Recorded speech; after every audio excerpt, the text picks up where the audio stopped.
Hola, en este vídeo vamos a resolver un ejercicio de electroquímica, un ejercicio de electrodeposición de metales, que fue puesto en la prueba de acceso a la universidad en España, en el año 2024, en el que tendremos que aplicar las leyes de Faraday para calcular la masa molecular de una sal.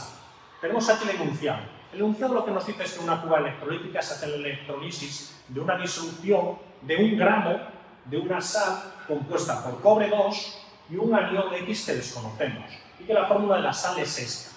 Me piden que calcule la masa molecular y lo que me dicen es que si pasa la corriente de 1 amperio durante 123 minutos, conseguiré depositar todo el cobre contenido en 1 gramo de sal. Y nos aportan como dato la constante de Faraday. La constante de Faraday lo que nos dice es cuál es la carga de un mol de electrones.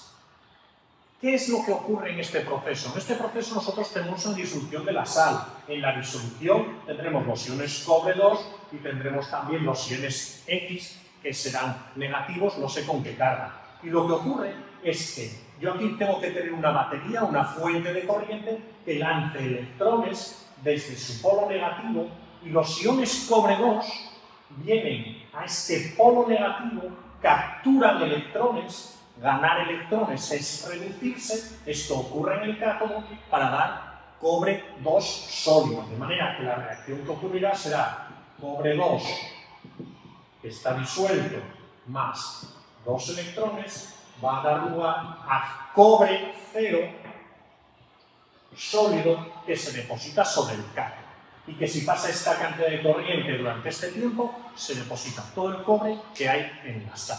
Bueno, pues vamos a ver cómo podemos con esto llegar a calcular la masa molecular. Lo que tenemos que saber es que la cantidad que se deposita depende de la cantidad de carga eléctrica que pase, de la cantidad de electrones. Yo sé que si multiplico intensidad de corriente por tiempo, como la intensidad de corriente son coulombios partido de segundo, eso es 1 amperio, si lo multiplico por segundos, la cantidad de tiempo, lo que me quedan son los coulombios, la carga eléctrica que ha pasado. Entonces, si multiplico intensidad por tiempo, voy a tener la carga eléctrica. Claro, por tiempo en segundos, de manera que yo diría en 0,1 amperio por 123 minutos y por 1 minuto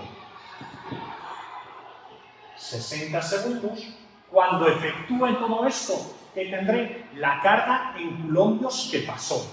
Cuando ya sé la carga en coulombios que pasó, lo que me interesa saber es el número de electrones. Para saber el número de electrones, si sé la carga, es para lo que tengo que usar la constante de Faraday, porque precisamente lo que me dicen es que 96.485,33 coulombios son 1 mol de electrones. Y entonces ya sé cuántos electrones han pasado en ese tiempo. Ahora, ¿qué es lo que tengo que considerar? Cada ion cobre 2 necesita 2 electrones para depositarse. Si continúo con mi factor de conversión, ¿qué tendré que decir? Vale, cada ion 2 electrones, pues también necesitaré 2 moles de electrones para depositar 1 mol de cobre 2 más. Y como ahora me dicen la fórmula, que la fórmula es decía X, N, sé que en cada mol de compuesto hay 1 mol de cobre. Es decir, hay 1 mol de cobre 2 más por cada mol de sal. Si yo efectúo todo esto, que por cierto me sale 3,82 por 10 elevado a menos 3,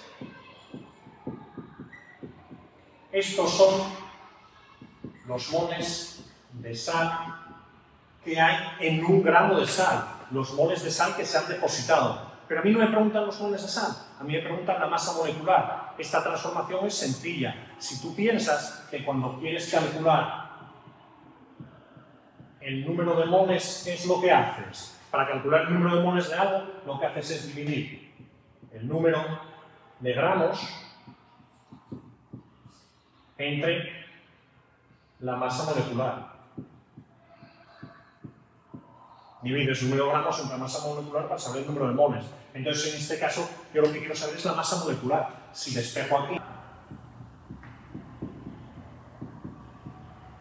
será igual al número de gramos partido del número de moles que hay en esos gramos. El número de gramos nos decían que era 1 gramo de sal. ¿Cuántos moles había en esos gramos? Era 3,82 por 10 elevado a menos 3 moles. Y efectivamente, si haces esta operación, te sale 261,47, incluso aquí ya tenemos las unidades, gramos partido del mol, que son las unidades de la masa molecular, unidades de masa atómica o gramos partido del mol. Por lo tanto, aunque este problema, te digo, que podría ser resuelto, no tiene mucho sentido en este caso, simplemente aplicando la ecuación de Faraday, que la tienes aquí, tiene mucho más sentido hacer lo que hemos pensado. ¿Qué cantidad de carga eléctrica ha pasado? Intensidad por tiempo. ¿Cuántos electrones? Vale, si se la carga, sé que esta es la carga de un mol de electrones. Cada ion cobre necesita 2 electrones. Sé ya los moles de cobre, como la fórmula de la sal era esa, un mol de cobre, un mol de sal, sé los moles y pasar de moles a masa molecular. Y eso es todo. Espero que esto te haya servido. Tienes un montón de ejercicios más de química y de electroquímica en los enlaces que te dejo en el canal. Hasta pronto.